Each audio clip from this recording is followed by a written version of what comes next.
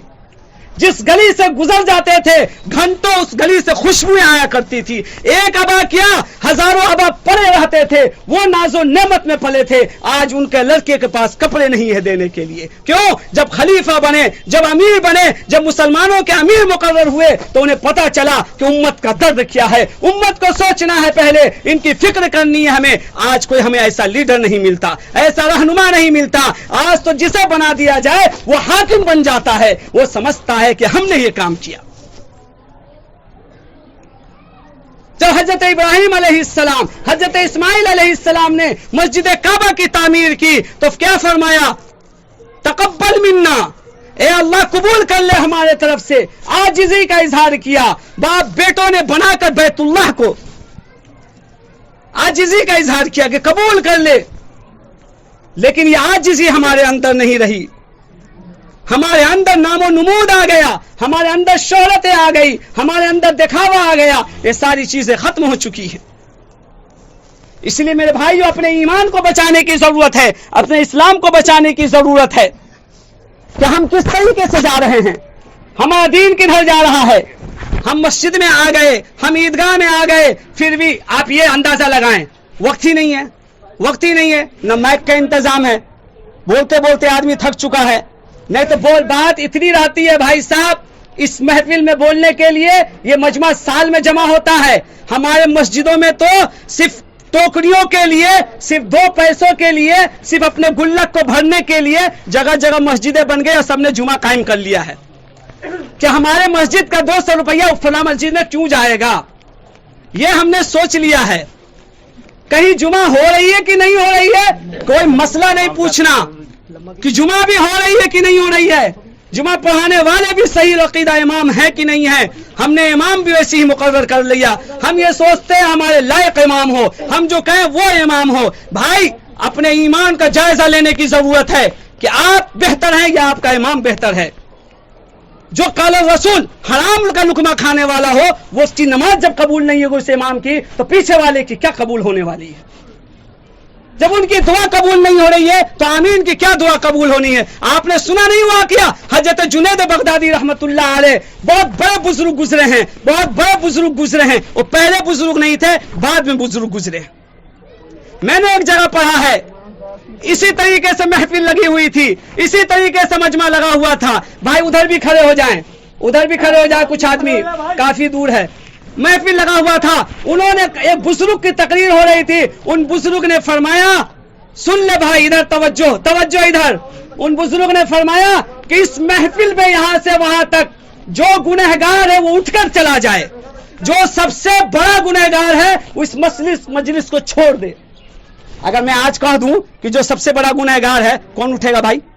سب ایسے دیکھے گا ایک دوسرے کو,